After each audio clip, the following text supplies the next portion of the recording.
जी हाँ, दोस्तों स्वागत है आपका एसबीजी चैनल में। तो दोस्तों आज के इस वीडियो के माध्यम से हम बात करेंगे मध्य प्रदेश में एक नई वैकेंसी आई जिसका नाम है समूह वन उप समूह 3 जिसे हम हिंदी में कहते हैं, इंग्लिश में अगर हम कहें ग्रुप 1 सब ग्रुप 3 कहते हैं। तो इसके फॉर्म में ईएसबी की वेबसाइट से भरना स्टार्ट कर दिए गए हैं। अब यहाँ पर बात आती है कि इसका जो ऑनलाइन फॉर्म होता है वो हमें कैसे फिल करना है। पूरी इन्फॉर्मेशन को बताऊँगा आज के इस वीडियो के माध्यम से। अगर आपने वीडियो देख लिया, गारंटी आपको और कोई वीडियो देखने की ज़रूरत नहीं पड़ेगी क्योंकि मैं आपको यहाँ पर पूरी इन्फॉर्मेशन बताऊँगा। यहाँ पर न्यू स्टूडेंट को क्या करना पड़ता है, सबसे पहले एक रजिस्ट्रेशन करना पड़ता है जिसे हम प्रोफाइल रजिस्ट्रेशन करना कहते हैं, ठीक है।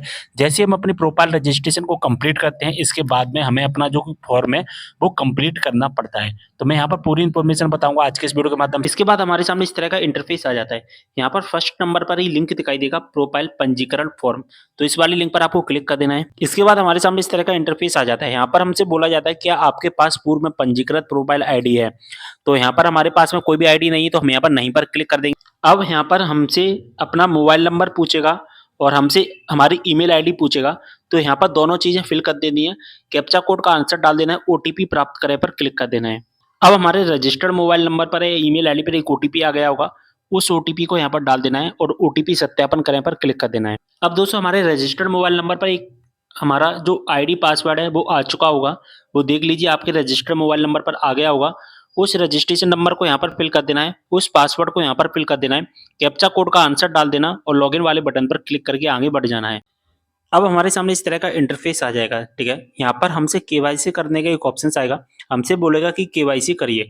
तो केवाईसी करने के लिए क्या करना है, सबसे पहले यहाँ पर हाँ वाले बटन पर क्लिक करना है। हमसे बोलेगा कि आपके पास आधार कार्ड है, तो हम यहाँ पर क्लिक कर देंगे हाँ वाले ऑप्शन पर।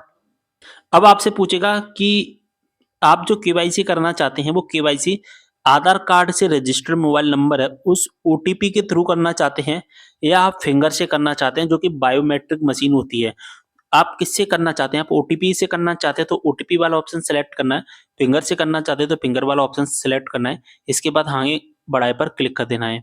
अब हमें क्या करना है, हमें यहाँ पर अपना आधार कार्ड नंबर डालना है, ठीक है।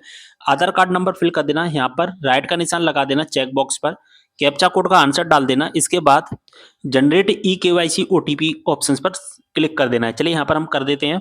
अब हमारे रजिस्टर्ड मोबाइल नंबर और आधार कार्ड नंबर से जो मोबाइल नंबर लिंक है वहां पर एक ओटीपी आया होगा, उस ओटीपी को डाल देना। यहाँ पर कैप्चा कोड का जो आंसर सॉरी यहाँ पर जो कि चेक बॉक्स पर क्लिक कर देना और इसके बाद गेट डिटेल्स पर आपको क्लिक कर देना है। अब हमारे सामने हमारा फॉर्म है जो कि ओपन होकर आ जाएगा पूरा फॉर्म। अब इस फॉर्म को हमें फिल करना है, ठीक है। कैसे फिल करना है वो मैं आपको बताऊंगा आज के इस वीडियो के माध्यम से। सबसे पहले आपको अपना यहाँ पर नाम डालना है, जो भी आपका नाम है वो नाम डाल देना, ठीक है। नाम डालने के बाद में यहाँ पर आपको क्या करना है, आवेदक का यहाँ पर उपनाम डालना है। अगर आपका उपनाम नहीं है यानी कि सरनेम नहीं है तो यहाँ पर एनी लिख देना है, यानी कि खाली नहीं छोड़ना है, यहाँ पर कुछ ना कुछ तो फिल करना ही पड़ेगा। यहाँ पर अपने पिताजी का नाम डाल देना और ये सारा डेटा जो आपको डालना है वो 10वीं क्लास में जो डेटा डला है उसी मार्कशीट के आधार पर आपको फिल करना है। माताजी का नाम डालने था, यहाँ पर डेट ऑफ बर्थ तो सिलेक्ट कर लेना, ठीक है। जो भी आपकी डेट ऑफ बर्थ है और डेट ऑफ बर्थ आपकी 10वीं क्लास में और आधार कार्ड में सेम डेट ऑफ बर्थ होनी चाहिए। अगर आपकी सेम नहीं तो आधार कार्ड की सही करवा लेना। आप मध्य प्रदेश के मूल निवासी हैं या नहीं है वो सिलेक्ट कर लेना है। आपका जो कि लिंग यानी कि मेल है या फीमेल है वो सिलेक्ट कर लेना। इसके बाद आपकी कैटेगरी क्या है वो कैटेगरी सिलेक्ट कर लेना है। यूआर एससी एसटी ओबीसी जो भी है वो सिलेक्ट कर लेना। अगर आप ईडब्ल्यूएस के अंतर्गत आते हैं तो यहाँ पर हाँ या ना में से एक सिलेक्ट कर लेना। पहले यहाँ पर जनरल सिलेक्ट करना है यूआर, इसके बाद ईडब्ल्यूएस में यस और नो सिलेक्ट करना है आपको। तो यहाँ पर नहीं सिलेक्ट कर लिया हमने। इसके बाद आपको योग्यता का स्तर डालना है, आप कहाँ तक पढ़े हैं वो डाल देना। इसके बाद में आप अपना एरिया डाल देना कि आप रूरल के अंतर्गत आते हैं, शहरी के अंतर्गत आते हैं। क्या आप डिसेबिलिटी है, आप दिव्यांगता है तो ये सिलेक्ट करना है यस, नहीं तो नो। वैवाहिक स्थिति क्या है आपकी सिलेक्ट कर लेना, अगर आपकी जो भी है हाँ या ना आपको सिलेक्ट करना होगा। इसके बाद में आपको अपना एड्रेस फिल करना है, जो भी आपका एड्रेस है एड्रेस फिल कर देना अपना। इसके बाद में यहाँ पर आपको अपना मोबाइल नंबर दिखाई देगा और साथ ही आपकी जो ईमेल आईडी है वो ईमेल आईडी यहाँ पर आपको दिखाई दे जाएगी। अब यहाँ पर आपको आवेदक के शरीर का पहचान चिन्ह डालना है कि आपके शरीर पर कोई एक ऐसा चिन्ह या ऐसा कोई मोल है जिससे स्टूडेंट की पहचान की जा सके। तिल होता है ना, हिंदी में तिल कहते हैं, वो अगर है तो वो डाल देना, अगर नहीं है तो नन ऑफ द एबव यानी कि नन लिख देना या नो लिख देना, ठीक है। इसके बाद में यहाँ पर परीक्षा कक्ष में प्रस्तुत किए जाने वाला एक डॉक्यूमेंट, यहाँ से अपना एक डॉक्यूमेंट सिलेक्ट करना पड़ेगा। तो यहाँ पर हमने लिख दिया अमूल ऑफ नॉज और आधार कार्ड यहाँ पर सिलेक्ट कर लेना। इसके बाद आधार कार्ड का नंबर दिखाई देगा, आवेदक का आधार कार्ड का भी नंबर दिखाई देगा। इसके बाद में यहाँ पर क्या आपको फिंगरप्रिंट करने में कोई परेशानी, जैसा कि ये ऑप्शन उनके लिए आता है ज़्यादातर जो ओटीपी से अपना केवाईसी करते हैं। अभी हमने स्टार्टिंग में जो केवाईसी किया था, ठीक है? अगर फिंगरप्रिंट से करोगे तो नहीं आएगा। तो यहाँ पर अगर आपको फिंगरप्रिंट से कोई प्रॉब्लम है या आपकी उंगली में कोई प्रॉब्लम है, तो यहाँ पर हाँ या नहीं में सिलेक्ट करना। तो हमारे पास हमारे केस में नहीं है, तो हम नहीं सिलेक्ट करेंगे। अगर हाँ पर है तो कहाँ पर की दिक्कत है, किस केस में है, तो यहाँ पर केस सिलेक्ट करना पड़ेगा। इसके बाद में घोषणा पत्र में यहाँ पर चेक मार्क कर देना, पंजीकृत करें पर क्लिक कर देना, और हमने जो भी डेटा फिल किया वो सारा डेटा हमें यहाँ पर दिखाई दे जाएगा, ठीक है। अब यहाँ पर हमें जो टेम्पलेट है वो टेम्पलेट अपलोड करना पड़ेगा। टेम्पलेट होता है जिसमें हमारा फोटो, हमारा साइन और हमारा हैंड रिटन डिक्लेरेशन होता है। वो टेम्पलेट हमें यहाँ पर फिल करना है, जो कि यहाँ पर आप देख भी पा रहे हैं कि फोटो होता है, यहाँ पर सिग्नेचर और यहाँ पर हैंड रिटन टेक्स्ट होता है। वो यहाँ पर आपको अपलोड करना है, ठीक है। कैसे अपलोड करना है वो मैं आपको बता दूंगा। साथ ही कुछ डॉक्यूमेंट है वो अपलोड करने पड़ेंगे। आपके केस में जो भी डॉक्यूमेंट दिखाई देंगे केवल वही अपलोड करना है। जैसे कि हमारे केस में केवल हमारा बर्थ सर्टिफिकेट यानी कि 10वीं क्लास की मार्कशीट या 8वीं क्लास की मार्कशीट, 12वीं क्लास की मार्कशीट मांगी जा रही है। और अगर आप ईडब्ल्यूएस सिलेक्ट करोगे तो ईडब्ल्यूएस भी आएगा, जो भी जनरल कैटेगरी का। अगर जनरल से नहीं है तो ऑप्शंस नहीं आएंगे। अगर आप ओबीसी एससी एसटी के तो ये वाला भी ऑप्शंस आपको ओपन दिखाई देगा। हमारे केस में केवल एक ही ऑप्शन है जो कि ओपन दिखाई दे रहा है। तो दोस्तों हमने टेम्पलेट तैयार कर लिया है। अगर आपको टेम्पलेट तैयार करना नहीं आता तो आप मुझे कमेंट करना, मैं अगली वीडियो में बता दूंगा। यहाँ पर जैसा कि देख पा रहे हैं इस तरह से हमें हमारी जो टेम्पलेट है वो अपलोड करनी पड़ती है। यहाँ पर हमारा जो फोटो है वो हमने यहाँ पर फोटो ले लिया। इसके बाद में हम यहाँ से सिग्नेचर को ले लेंगे, ठीक है। जो भी हमारी टेम्पलेट वहाँ से सिग्नेचर उठाएंगे और यहाँ पर एडजस्ट कर लेंगे अच्छी तरीके से, ठीक है। जैसा कि देख पा रहे हैं क्रॉप करके एडजस्ट करना पड़ता है। और यहाँ पर डिक्लेरेशन भी हमें लगाना पड़ेगा, जो कि एक पूरा जेपीजी होता है। जेपीजी में हमें सेट करके यानी कि पहले ही सेट करके रखना पड़ता है। इस तरह का ये फॉर्मेट होता है, जैसा कि यहाँ पर आप देख भी पा रहे हैं। एडजस्ट कर लेना और राइट वाले ऑप्शन पर क्लिक करके इसको सबमिट कर देना, ठीक है। इसके बाद ये 3 बॉक्स होते हैं, इन तीनों बॉक्स को चेक मार्क कर देना। जैसा कि यहाँ पर आप देख भी पा रहे हैं इन तीनों बॉक्स को चेक मार्क कर देना है। यहाँ पर upload photo, signature and hand written text वाले ऑप्शन पर क्लिक करना है। जैसे आप क्लिक करेंगे तो ये तीनों चीजें अपलोड हो जाएंगी। तो जैसा कि देख पा रहे हैं हमारी चीजें सबमिट हो चुकी है। अब हमें अपने डॉक्यूमेंट सबमिट करने हैं। तो डॉक्यूमेंट में हमसे बर्थ सर्टिफिकेट ही मांग रहा है, ठीक है। तो बर्थ सर्टिफिकेट का मतलब 10वीं की मार्कशीट आपको अपलोड करनी है, और इसका जो साइज है वो साइज भी यहाँ पर आप देख पा रहे हैं, ठीक है। और एक बात बता दूं, अगर आपको बर्थ सर्ट ये डॉक्यूमेंट के साइज बनाना नहीं आता है और आपको photo, signature and hand written text बनाना नहीं आता है, तो इसके बारे में अलग से वीडियो अपलोड करूंगा। उस वीडियो में आप देख सकते हैं कि कैसे हमें अपलोड करना है, ठीक है। तो चलिए हमने ये सभी चीजें तैयार करके रख लिया और हम इसको अपलोड कर देते हैं।